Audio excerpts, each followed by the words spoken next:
I know you are a big advocate of beta testing. We find that that's a tough thing for a lot of large companies just because, there's competitive concerns or they just don't like to show rough drafts to their customers, particularly if it's a business to business company. How do you make the case for that early beta testing, before it gets handed over to marketing and they start having, more formal focus groups? You don't have to do tests with kids for many minutes before realizing however smart you are, you don't know the answer. And my favorite example of this is we launched something many years ago called Lego Hidden Side, which was a set with an augmented reality scanning app. It was all about ghosts. The first wave of the beta test, our scan rates were appalling. They were like 20%. You might as well flipped a coin and done better.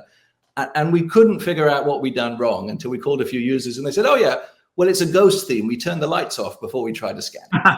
And luckily that was an easy fix. So we learned very early on that we need to do it. And we've certainly, along the way really learned that, kids can tell you so much. Then I think beta testing stops being this kind of privacy threat to the brand and starts being the way you engage or a way you engage with your consumers in a deeper way. I think when you see it more of an opportunity to engage with your target audience on their terms in a way that really helps them fall in love with your brand, that kind of changes the makeup and the reason to do it.